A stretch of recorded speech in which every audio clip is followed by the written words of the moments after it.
In the second part of the GI tract organs, we'll look specifically at the small intestine and large intestine, their anatomy and physiology.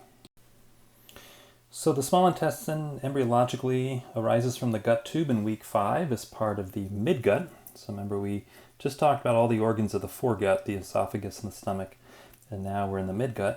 Averages about 1 inch in diameter and up to 10 feet long. In a cadaver, it could be up to 21 feet long. Because of the relaxation of all the smooth muscle. There are 3 main regions: the duodenum, which is very short, but that's where the food, the chyme, enters from the stomach. Then we have the jejunum, and then the ileum, which drains into via the ileocecal valve into the cecum, which is the lower part of the ascending colon. And then the food will go up the ascending colon, cross to the transverse colon, down the descending colon to the sigmoid colon, into the rectum, and then the anus. Its main functions here are mechanical digestion and peristalsis. So there are local contractions of the circular muscle called segmentations, and they mix the chyme with further digestive juices, mostly from the pancreas. And then the peristalsis via the longitudinal muscles propel the chyme through the small intestine. Then there is chemical digestion, which happens, and that's basically the major place where carbohydrates, proteins, and lipids are digested and absorbed. There's also the beginnings of and completion of digestion of nucleic acids. So I haven't talked about those, but when you eat anything with DNA, RNA, plants or animals, there's nucleic acids, and those also have to be digested, and that's going to happen entirely in the small intestine. Small intestine accounts for absorption of 90% of nutrients and water. And along with the gut flora, it's going to be an important aspect of the immune function via the Peyer's patches and all the things we've previously spoken about. The duodenum is the short portion here coming from the stomach. It's C-shaped. It kind of curls around the pancreas. This is called the head of the pancreas. This is the tail of the pancreas. And the spleen is over here.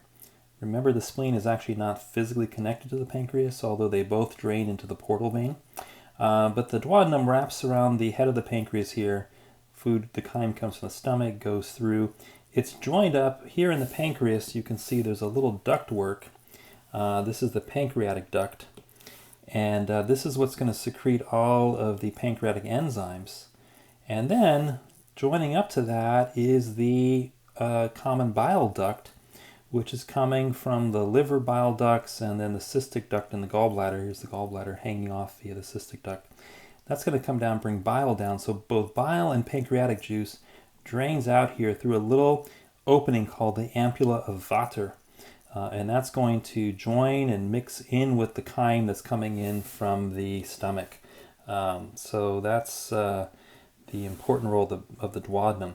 The duodenum is going to be where the stomach acid essentially is neutralized. The pancreatic juice is very basic, has bicarbonate, so that'll neutralize the acid, and that's going to allow all the digestive enzymes to work better there.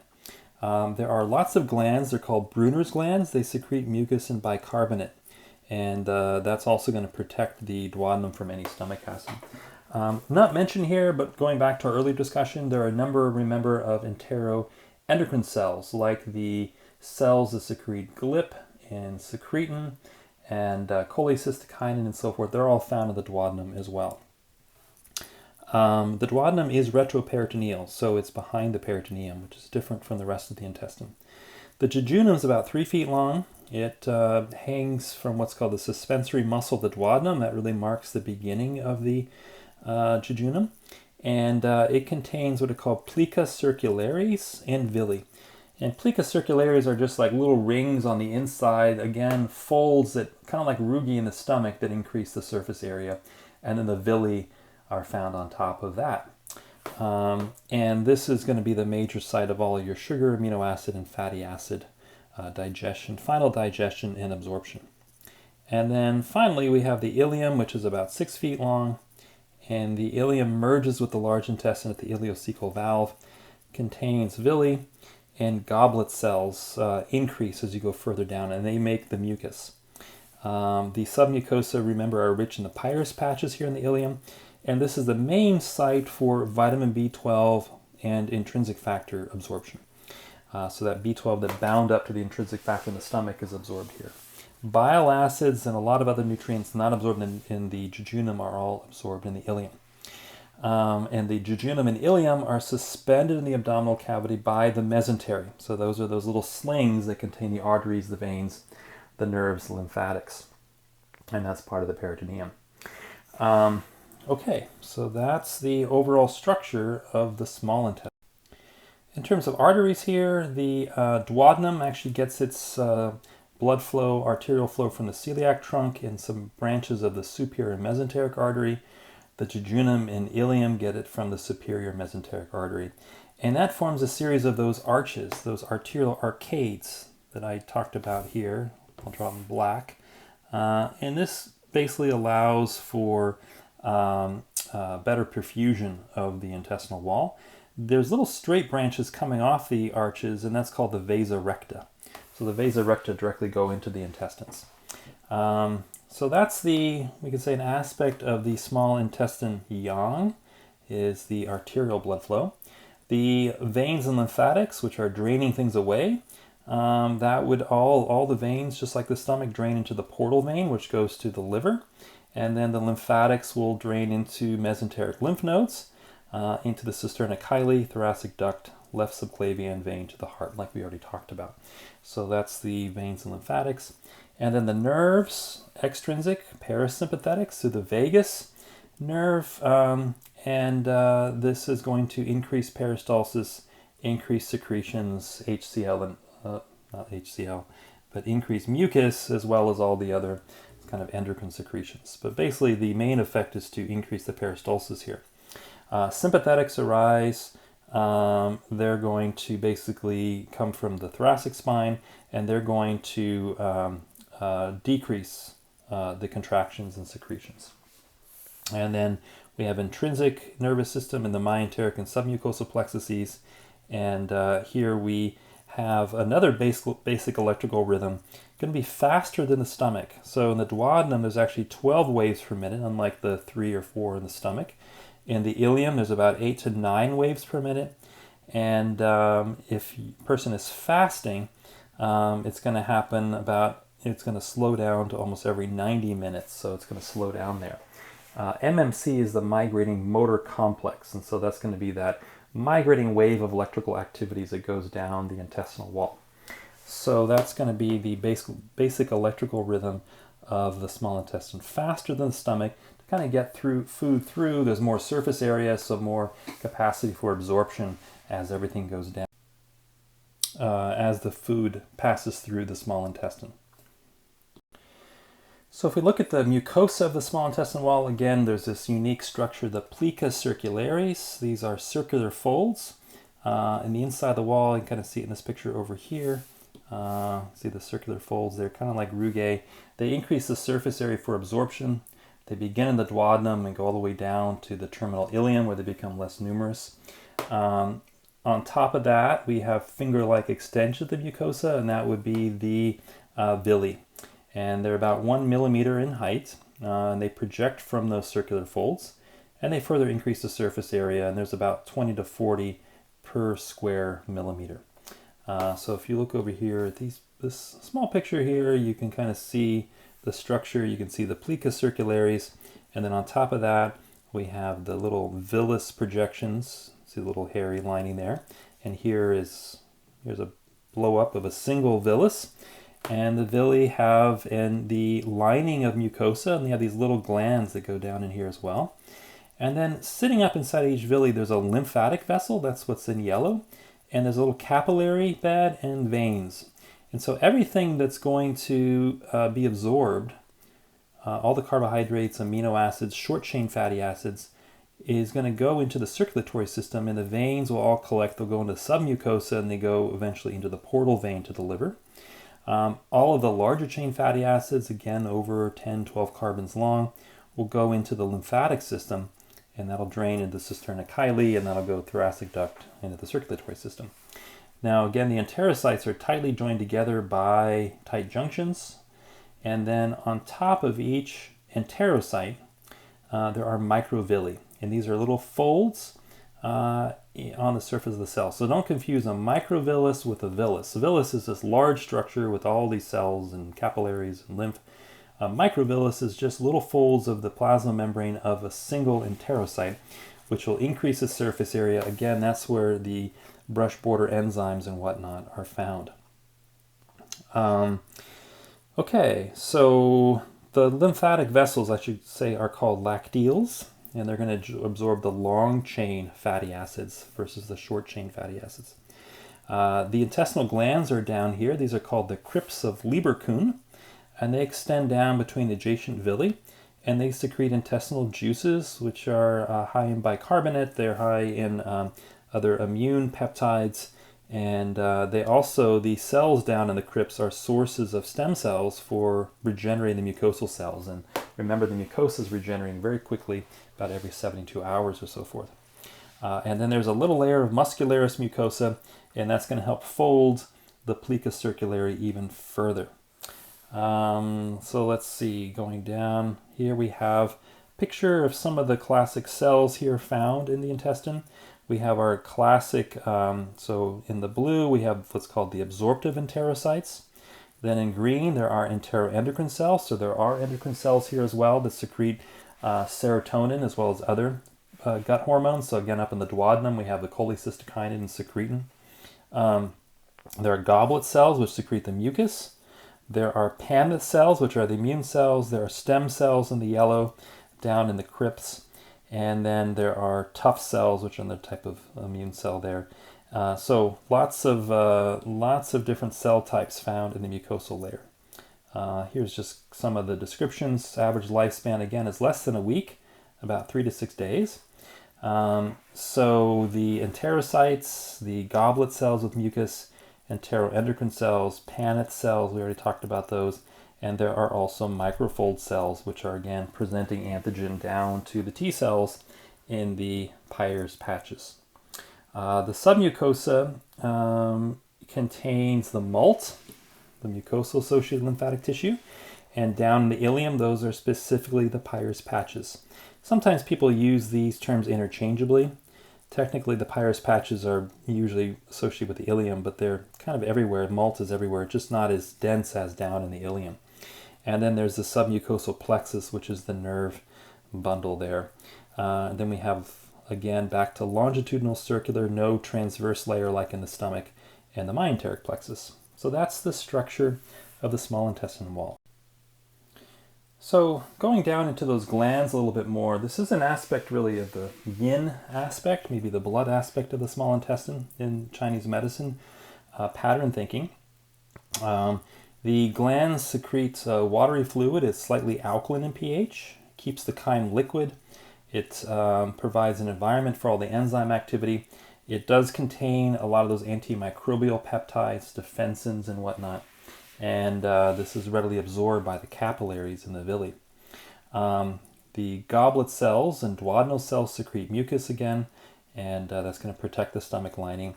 And then there, on the microvilli, there are these brush border enzymes. So there are peptidases, which finish the process of peptide digestion into individual amino acids. There are the maltase sucrases, lactase, that digest disaccharides. Again, in lactose deficiency or lactase deficiency, people don't genetically make lactase, so they cannot break lactose down into its monosaccharides, and that creates bacterial fermentation, and that can create very severe, not just gas and bloating from that, but also the undigested disaccharides pull out water osmotically. People get terrible diarrhea, and that can create severe water loss, dehydration in the body. So that can be quite a concern. The brush border loss is also lost, like I mentioned, in chronic inflammatory conditions like celiac disease, which we'll look into, but that can also cause malabsorption. Intestinal lipase is also located here in the brush border, and that's going to be sort of the last step of breaking off fatty acids from triglyceride. And then enterokinase, which is activates a protease from the pancreas. So these would all be examples of brush border enzymes. We talked a bit about the gut hormones already, so I won't go into those. You have that chart from before. Mechanically, the small intestine mixes things in two ways. One is locally via what are called segmentations, and that's contraction of the circular muscle, and that mixes the contents in place, so it doesn't push anything through, it just kind of pulverizes things in place. It occurs at a rate of about 12 times per minute in the duodenum, and then it slows down to about 8 times per minute in the ileum. And then there's the migrating motor complex, and that's the peristalsis that only occurs in the small intestine. It actually pushes food down the intestines after most of the absorption has occurred, and basically it moves down every 90 to 120 minutes. So in general, chyme will remain in the small intestine for about 3 to 5 hours. Again, stomach was about 2 to 4 hours. So after about, 7, 8 hours, most of the food has moved, most of the chyme has moved from the stomach through the small intestine and is entering now into the large intestine. So I mentioned the small intestine is where the majority of our digestive process occurs in absorption. So let's just focus on the last little details here of that process. So for carbohydrates, it's really pancreatic amylase. So we already saw salivary amylase in the mouth sort of started that process very slowly. That was neutralized by stomach acid. Now pancreatic amylase secreted in the pancreatic juice really starts to break down glycogen and starches, amylose and amylopectin from plants, into usually disaccharides or smaller oligosaccharides, the alpha dextrins, things like that. And then it's the brush border enzymes which complete that process. So maltose, which is 2-glucose, is broken down by maltase, sucrase, which is sucrose, glucose and fructose, broken down, and then lactase breaks down the lactose into glucose and galactose. And these monosaccharides will now be absorbed through the capillaries in the villi, and then that goes straight to the portal vein to the liver. All right, so that's going to be the process there. Again, lactase, lactose intolerance is where people have either complete lack of lactase or inefficient lactase, or from the inflammatory process in the intestines, like in celiac, they might develop lactose intolerance. And what happens there is an intestinal bacteria will ferment the lactose, and that releases hydrogen gas. So that's called the hydrogen breath test, and that could be used to check for that. But most people know if they have this issue. Protein digestion is going to begin in the stomach, of course, with the pepsin and with stomach acid, but then the pancreas secretes pancreatic proteases, and that would be trypsin, chymotrypsin, carboxypeptidase, elastase, and that breaks down most of the proteins, peptides, into either small peptides, 3, 4, 5 amino acids in length, or dipeptides, 2 amino acids in length. And then the brush border peptidases, aminopeptidase and dipeptidase, will basically finish that job, and so we get individual amino acids, and they're again absorbed to the capillaries in the villi, and that goes straight to the liver. The difficult one here is the fats, and so we want to make sure we understand the whole process of lipid digestion. So what happens here is, again, lingual lipase began the process. Remember, when we say fat, that really equals a triglyceride. And a triglyceride is glycerol with 3 fatty acids connected to it. So that's a triglyceride, or TG. You can also get a diglyceride, or DG, which basically glycerol with 2 fatty acids connected to it, and then an open position here. And remember, you have variations, like phospholipids have a phosphate head here, phosphate group, and so forth. I'm not going to go into that. So we're going to focus on triglycerides. So what happens is pancreatic lipase actually comes in, and the job of lipase is to break this bond right here between glycerol and the fatty acid. So a lipase will actually cleave off a fatty acid, and if it cleaves off one, we're left with the diglycerol. If it cleaves off 2, we're left with a monoglyceride. And if it cleaves off all 3, then it completes the process. That fatty acid, again, can be short chain, in other words, less than 10 or 12 carbons long, or long chain, longer than 10 or 12 carbons. The short chain is going to be absorbed through the capillaries in the villi, and that'll go straight to the liver. The long chain gets absorbed into the lymph lacteals, and that will go straight to the thoracic duct into the central circulation.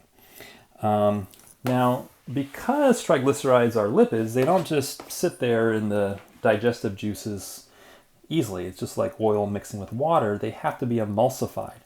And the way they're emulsified is, if here we have a globule of fat, what happens is that bile salts, this is about 50% of your bile, is bile salts.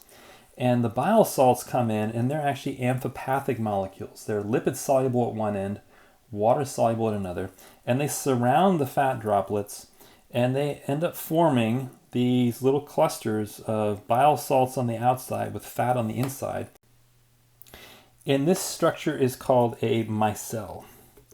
So a micelle is basically a fat on the inside here with the amphipathic bile salts on the outside, and that makes it water soluble. So now it can actually get right up next to the enterocytes and the membrane, and the fatty acids, which have been broken off from the triglyceride by lipase, can now be absorbed. So that's what the kind of action of bile is. And then once actually the fatty acids get inside the enterocyte, they're actually going to be restructured into a very specific what's called lipoprotein. And that is known as a chylomicron. So chylomicrons will actually carry fat, triglycerides, in the blood. So that's what's going to go into the lymph and then get into the blood. And that's what carries the triglycerides to your tissues, is the chylomicron. So don't get a micelle, which is found here in the intestines, confused with a chylomicron. The bile salts are basically when the little globule of fat gets close to the mucosal layer, the fats are removed, the lipids are removed, and the bile salt goes further down the intestines. About 70-80% of that's going to be reabsorbed in the distal ileum and recirculated to the liver. But if there's a lot of fiber and whatnot in the diet, it'll carry it out. And that's important because, interestingly, I said that the bile salts are about 50% of bile. The other 50% is like pigment, like bilirubin, but also cholesterol, as well as all of your steroid hormones the body's trying to get rid of. So you don't want to reabsorb that. And that's why it's important to have lots of fiber in the diet to carry all of that out so it doesn't get reabsorbed. Now there's different mechanisms in which these dietary foodstuffs are now absorbed. We just talked about the breakdown digestive process. Glucose, all your monosaccharides, amino acids, dipeptides, tripeptides, fatty acids, all are basically going to be absorbed either through diffusion, osmosis, or active transport. 90% of your absorption happens in the small intestine, only 10% happens in the stomach and large intestine, and most of that 90% is in the jejunum. So this is really your major absorptive center. If we look at monosaccharides, we have about 120 grams of monosaccharides are absorbed per hour by the small intestine, so a fairly large amount. And then indigestible fibers and cellulose. Remember, we don't have enzymes to break down cellulose. They're left in the intestine, and that forms part of your dietary fiber. Fiber really has two aspects. There's insoluble fiber that doesn't dissolve in water, and that's like cellulose. That forms bulk. And then there's soluble fiber, which absorbs in water. It forms like a jelly. So if you ever seen like pectin or apple pectin they use in preservative like jams and preserves, that's a type of soluble fiber. You don't absorb that when you eat it, but it stays in your intestine. It kind of helps to carry everything through. So it helps to actually cleanse the bowel and everything else. Fructose is absorbed via facilitated diffusion. Remember, that requires a special type of transporter. And then glucose and galactose are absorbed via secondary active transport. So it's actually active transport that brings glucose into the body. And then once they're in, they move through the absorptive cell, through that enterocyte, and they go into the capillary. So kind of summarized in this picture. So here we have our three basic monosaccharides. We have glucose that comes in with sodium, and it's going to move through the enterocyte, and it's going to go through the other end, go into the capillary. Same with galactose, goes right through. And then fructose will just go through facilitated diffusion through this transporter into the blood. Some of the disaccharides, again, have to finish their digestion on the microvilli, on the brush border, and that's where those enzymes are found. So that's the process of monosaccharide absorption. Now, I'm skipping to it, but in the metabolism section, we'll see that, interestingly, galactose and fructose will be essentially converted to glucose in the liver. So glucose is your primary monosaccharide that's going to be used as fuel and energy for the rest of the body. In terms of amino acids, dipeptides, same thing, although this is with active transport, mainly in the jejunum again. About 50% of the proteins come from your food. Interestingly, about 50% of all of the proteins that you absorb actually come from the dead cells that are constantly being sloughed off the mucosal surface. So half of your protein intake comes from the dead and dying cells of your own intestine. Very interesting. And those are going to move, the amino acids will then move into the capillaries via diffusion, and they're going to travel to the liver via the portal vein. When it comes to water, electrolytes, and vitamins, most are absorbed in the small intestine, a little bit in the large intestine, especially with water, and this happens via osmosis, and it really depends on the electrolyte balance in the body. So sodium, most of the sodium ions are absorbed and not lost. Bicarbonate, chloride, iodide, nitrate passively follow the sodium. Calcium absorption is assisted by calcitriol, which is the active form of vitamin D, and parathyroid hormone. So parathyroid hormone from your parathyroid glands behind your thyroid.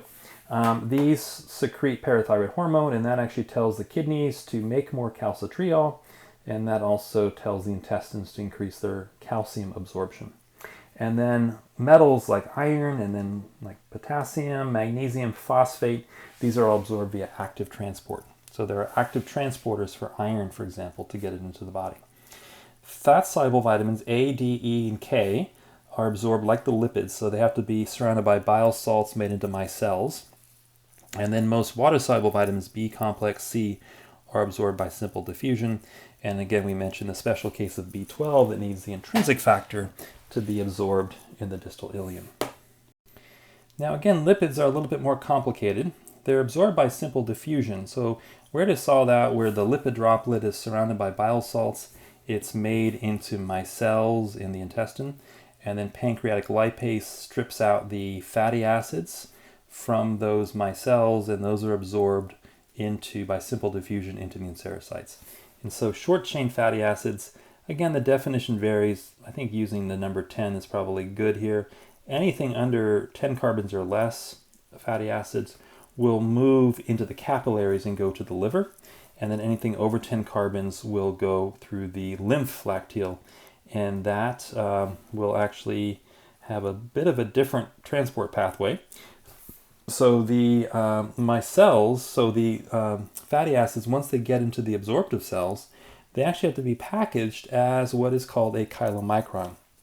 So if you look here at the fatty acids being absorbed, they go across, and then in the endoplasmic reticulum, the smooth endoplasmic reticulum, they are formed into chylomicrons, and the chylomicron enters the lymph vessel, and that's going to go into central circulation.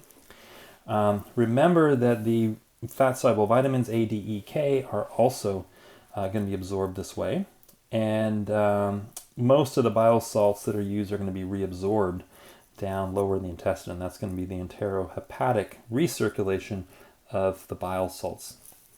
Now let's talk about a chylomicron, because these are very important. Chylomicrons are basically formed inside the enterocyte, the absorptive cells, and they really have a core of triglyceride surrounded by a phospholipid monolayer. So remember, phospholipid bilayer is what makes cell membranes. Here we have a phospholipid monolayer, so the phosphorus heads are in the blue on the outside, and then their little lipid tails stick inward towards the triglyceride. And then embedded in the wall are things like cholesterol, but there's also importantly a protein. So in the case of chylomicrons, it's the protein B48. There's also C3 and C2. Now these are important because these will actually bind to receptors in tissues. So when this thing gets absorbed, it's going to circulate around. It's going to bind to receptors in tissues that have the receptor for B48, and it's going to dump its triglyceride into those tissues. And so that's how fat is delivered around the body after eating. So if you eat a high-fat meal, the first thing you notice is that the lymphocales swell up. Your lymphatics just get filled up, and then all that gets into the blood. The chylomicrons will then circulate around and deliver fats, triglycerides, to all the different tissues. So within 10 minutes after absorption, about 50% of all chylomicrons are removed from the blood as they pass through the liver and those other tissues. Within 2 to 3 hours, few of those chylomicrons will be left. The enzyme that's found on the apical surface of capillary endothelial beds, which cleaves off the triglycerides in the chylomicrons, liberating the free fatty acids, is called lipoprotein lipase. So this is found around the body, and any tissue that needs the fat, it's going to express lipoprotein lipase on the capillaries in that tissue. And as the chylomicron docks to the wall of the capillary, it's going to deliver the triglyceride, and the fatty acids will be stripped out by lipoprotein lipase. Big story, but that's an example of a chylomicron. Now we're going to see other lipoproteins. So chylomicron is a type of lipoprotein, so it's lipid protein. You've probably heard of LDL cholesterol. That is another type of lipoprotein, but that one is made in the liver. Same with HDL, high density lipoprotein. That one also is made in the liver, and these are going to be involved in cholesterol transport, and we're going to look at those in more detail later. But those are other examples of lipoproteins. One final thing I'll say is that when the chylomicrons leave the absorptive cell and they enter the lymphocale, they form what's called chyle. So chyle is the lipid-rich lymphatic fluid that's going to travel via the thoracic duct back into central venous circulation. So that's the story on fat absorption. So here's just a summary table of some of the Chinese medicine patterns of pathology in the small intestine and their correlates with biomedical aspects we've discussed here. So small intestine yang, again, metabolic activity related to the arterial supply. We can have a yang deficiency, the yang excess, related to either deficiency of the metabolic forces there in that organ, or an excess related more to inflammation and so forth. The yin would be more the mucosal barrier, the microbiome, the mucus layer. So again, yin deficiency, decreased mucus, potential for increased ulceration in the small intestine wall. And then yin excess would be more the dysbiosis or SIBO, specifically in the small intestine picture.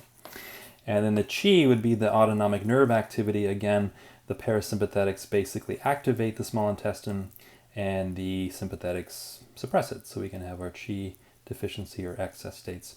And then the blood would be the nutrition to the wall, as well as the gut hormones and all of their actions. So that would be one way to look at some of the correlations between those two ways of viewing it.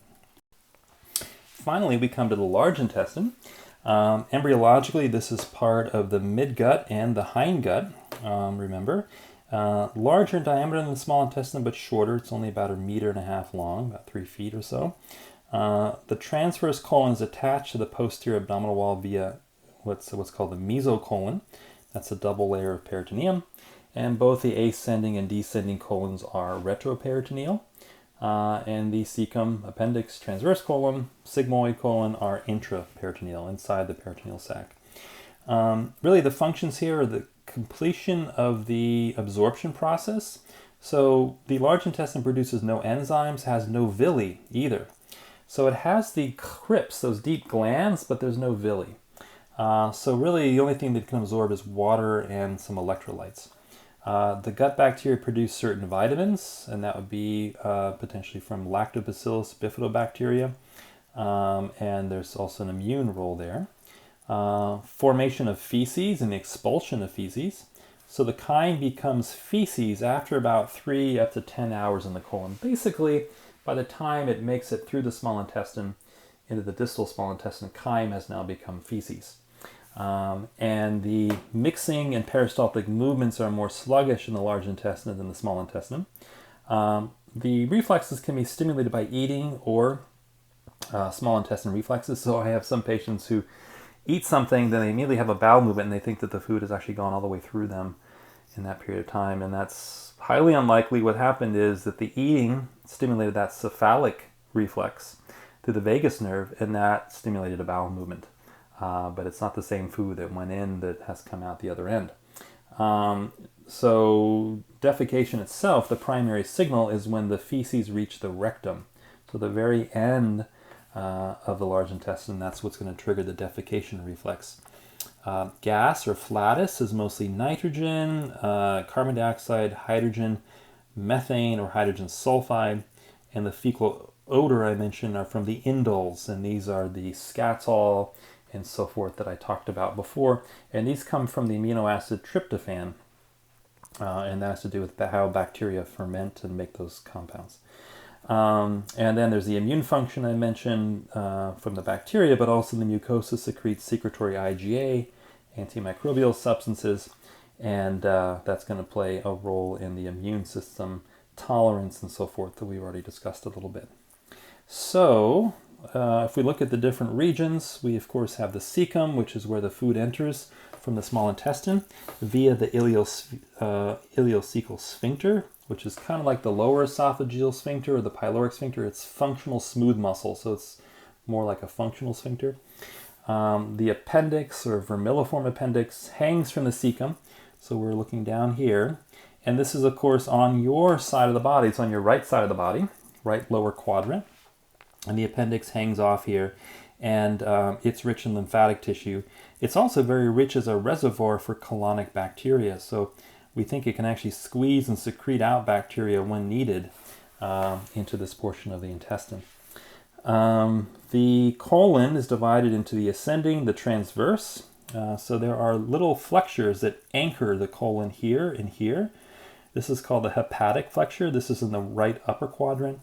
And then the splenic flexure up here in the left lower quadrant. So here and here respectively. And so the intestines are anchored there. These parts are retroperitoneal, and these parts are going to be in the peritoneum. Then we have the descending colon, the sigmoid colon down here, the rectum, and then the anus is at the very end. Let's see, the rectum itself, very thick muscle layer. It's between it's anterior to the sacrum and to the coccyx. Extends just below the tip of the coccyx, and then the anal canal is the last 2 to 3 centimeters of the rectum. And it's arranged in longitudinal folds. They're called anal columns. And there's actually a line here called the pectinate line, which divides the anal canal into an upper 2/3 versus a lower 1/3. And if you look here, the pectinate line is just about here, right there. So that's going to divide the kind of anus into an upper 2/3 and lower 1/3 section here. Now there is 2 types of muscle here. There is what's called an internal anal sphincter. That's made of smooth muscle, and that's going to be the first kind of sphincter around that can contract to hold stool, the feces in. And then there's the external sphincter, which is made of skeletal muscle, and that's going to be the second sphincter. So we actually have 2 sphincters that can be regulated there. Now the skeletal muscle is under conscious control, so we can consciously open and close that one. The internal one is smooth muscle, and that's under autonomic control, unconscious, and that's going to be stimulated by the vagus nerve, not the vagus, but those sacral parasympathetic nerves I talked about. When they're activated, they're going to open up the internal anal sphincter, and that's usually going to be triggered by feces making its way and pressing in the lower end down here. Now, if the internal sphincter opens, there's a big bolus of feces here, but we keep consciously trying to keep it closed, there will come a point when the nerve reflexes override your conscious control, and so you won't be able to hold that in. So that's why you can't hold the stool forever, but there's some degree of conscious control there. I should mention it can be an issue with pelvic floor injuries, with any injuries to these muscles around the anus, that this can result in fecal incontinence and things like that.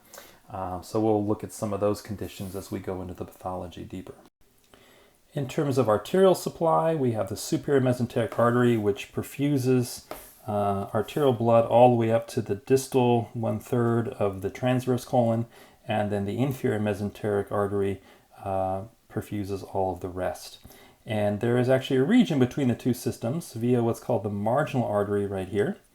And this actually creates what's called a watershed area. And this is important because you can actually develop a thrombosis, which is a blood clot in some of these blood vessels. And that usually happens in what are called hypercoagulable states or with severe systemic inflammation, things like that. And the blood clot blocks circulation. Normally, these little arcades will help prevent most of the bowel wall from suffering any problems if one of the vessels is blocked. But in this marginal area, there can be a real issue with that. So this watershed area is very susceptible to bowel ischemia in the case of thrombosis. So that's just something to keep in mind. This is again in the transverse colon. The venous system, again, draining into the portal vein, with the exception of the lower 1/3 of the anus that drains back straight into the central circulation into the venous system. And that's important because you can actually get hemorrhoids, which are dilations of the veins down in the anus. And if there is backup in the portal system, that can create what are called internal hemorrhoids. They're higher up and they're part of the portal system, versus external hemorrhoids. Those are the ones that most people can feel and they're painful and itchy. Those are usually related to the venous supply draining into central circulation and don't have any relationship to the portal system. There are lymphatics, which in the colon wall itself, that's the malt itself. Then we have what are called colic lymph nodes. That's the epicolic, paracolic, intermediate, pre-aortic. And then superior mesenteric lymph nodes, cisterna-chyli-thoracic duct. In the lower rectum, above the pectinate line, there's internal iliac nodes. And then lower rectum, below the pectinate line, we have superficial inguinal nodes. And again, this can be important, especially in the case of colon cancers. Adenocarcinomas, they will spread through these different lymph nodes. And they often have to be considered if there's going to be some surgical resection of the colon and tumor removal. The lymph nodes may need to be removed as well.